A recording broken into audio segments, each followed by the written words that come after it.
Hello everyone, आज हम बात करने वाले हैं हीमोलिटिक बैक्टीरिया की। तो ये हीमोलिटिक बैक्टीरिया होते क्या हैं? तो ये जब हम ब्लड अगार का जो प्लेट होता है ना, ब्लड अगार प्लेट, इस पे जब हम इन बैक्टीरिया को रखते हैं ना, तो ये हीमोलिसिस कर देते हैं, यानी आरबीसी का ब्रेकडाउन कर देते हैं। तो उसमें तीन तरीके से ब्रेकडाउन होता है। एक होता है कि पार्शियल ब्रेकडाउन, एक होता है कंप्लीट ब्रेकडाउन, और एक होता है नो ब्रेकडाउन, कोई ब्रेकडाउन नहीं होता है। तो उसी बेसिस पे अगर पार्शियल ब्रेकडाउन हो रहा है, पार्शियल ऑक्सीडेशन ऑफ हीमोग्लोबिन देखने को मिल रहा है, तो इसको हम बोलते हैं अल्फा हीमोलिटिक बैक्टीरिया। और अगर कंप्लीट लाइसिस ऑफ आरबीसी देखने को मिल रहा है, तो इसको हम बोलते हैं बीटा हीमोलिटिक बैक्टीरिया। ठीक है। और अगर नो हीमोलिसिस देखने को मिल रहा है, तो इसको हम बोलते हैं गामा हीमोलिटिक बैक्टीरिया। ठीक है, यहाँ पे लिखा नहीं है, लेकिन ये हम जान लें कि गामा हीमोलिटिक बैक्टीरिया होता है। अभी हम पीछे बता रहे हैं। ठीक है। तो ये देखिए कौन से अल्फा हीमोलिटिक होते हैं, कौन से बीटा हीमोलिटिक होते हैं और कौन से गामा। तो देखिए अल्फा का सबसे पहले पार्शियल ऑक्सीडेशन ऑफ हीमोग्लोबिन हम बता चुके, और ग्रीनिश और brownish colour without clearing around growth on blood अगर। ठीक है। तो ब्लड अगर पे यहाँ पे देखिए क्लियर नहीं होगा किनारे से, ये देखिए क्लियर नहीं होगा, और इसमें ब्राउनिश या ग्रीनिश कलर हमको देखने को मिलेगा अल्फा हीमोलिटिक में।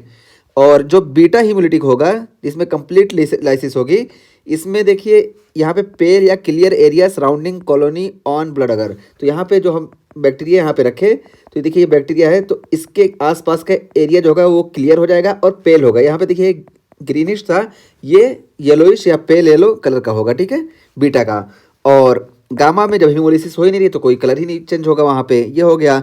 अब अल्फा हीमोलिटिक बैक्टीरिया कौन कौन से होते हैं? तो देखिए स्ट्रेप्टोकोकस निमोनी और स्ट्रेप्टोकोकस वायरिडी। ठीक है, ये होते हैं अल्फा हीमोलिटिक। इसी को बोला गया streptococcus pneumoniae and viridans streptococci.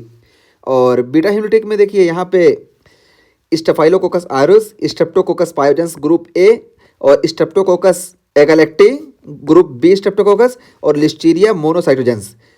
और उसके बाद फिर हम गामा की बात करें, तो गामा में हमारा इंटेरोकोकाई आता है। ये चीज़ हो गई। इसको हम अच्छे से और एक चीज़ और जान लें कि यहाँ पे ही देखिए ये बीटा हीमोलिटिक में स्टेफाइलोकोकस आयरस आ गया।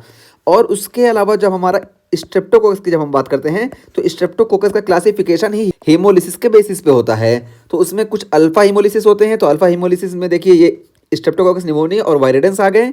और बीटा हीमोलिटिक में देखिए फिर यहाँ पे फर्दर क्लासिफिकेशन होता है कि जो स्ट्रेप्टोकोकस होंगे, इसमें लेंस फील्ड क्लासिफिकेशन होता है, यानी स्ट्रेप्टोकोकस के बाद फिर लेंस फील्ड क्लासिफिकेशन देखा जाता है। और ये 20 टाइप के होते हैं, 20 ग्रुप्स होते हैं इसमें, ए से वी तक, जैसे ए बी सी डी ऐसे। ठीक है। और वी तक होते हैं, तो वी तक तो ये 22 हो जाते हैं, लेकिन 20 हम कैसे पाते हैं? आई और जे नहीं पाया जाता है। इस तरीके से ये beta haemolytic streptococcus group A, group B, group C ऐसे करके होते हैं। टोटल 20 ग्रुप होते हैं। तो इस बेसिस पे स्ट्रेप्टोकोकस का यहाँ पे क्लासिफिकेशन होता है। लेकिन यहाँ पे सिर्फ दो बताया गया है, स्ट्रेप्टोकोकस पायोजेंस जिसको हम ग्रुप ए बोलते हैं, और स्ट्रेप्टोकोकस एगलेक्टी जिसको हम ग्रुप बी बोलते हैं। ग्रुप सी, ग्रुप डी सब होते हैं, लेकिन इंपॉर्टेंट यहाँ पे दो है, इसलिए दो ही बताया गया। और लिस्टीरिया मोनोसाइटोजेंस से हम यहाँ पे वो मतलब नहीं है।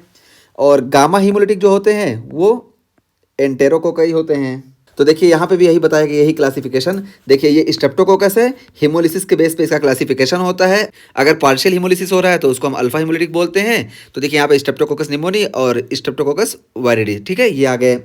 और बीटा हीमोलिटिक यानी कंप्लीट हीमोलिसिस हो रहा है, तो यहाँ पे देखिए ग्रुप बी, ग्रुप ए ये दिखाया गया। हालांकि ग्रुप सी, डी, ई सब होते हैं, लेकिन इंपॉर्टेंट सिर्फ ये दो थे, ए बी, इसलिए यहाँ पे ए बी दिखाया गया। और गामा जिसमें कोई हीमोलिसिस नहीं होती है, तो देखिए यहाँ पे इंटेरोकोकस हो गया। ठीक है, देखिए ये भी इंटेरोकोकस, ये भी इंटेरोकोकस। ठीक है, तो यही क्लासिफिकेशन हमको स्ट्रेप्टोकोकस में देखने को मिलेगा।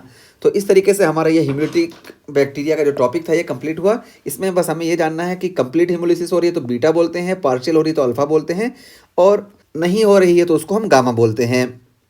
और स्ट्रेप्टोकोकस के केस में, इसी हीमोलिटिक के केस पे ही इसका क्लासिफिकेशन होता है। अल्फा में सिर्फ दो आते हैं, बीटा में लेंस फील्ड क्लासिफिकेशन देखने को मिलता है जिसमें 20 ग्रुप होते हैं, इसमें सिर्फ ए और बी इंपॉर्टेंट होता है, और गामा में इंटेरोकोकाई हमको देखने को मिलता है। ठीक है, तो वही यहाँ पे देखिए अल्फा हीमोलिसिस में देखिए बैक्टीरिया 4 ही हैं यहाँ पे, और देखिए इसमें पार्शियल ब्रेकडाउन हो रहा है। ठीक है, अल्फा हीमोलिसिस इसलिए बोला गया।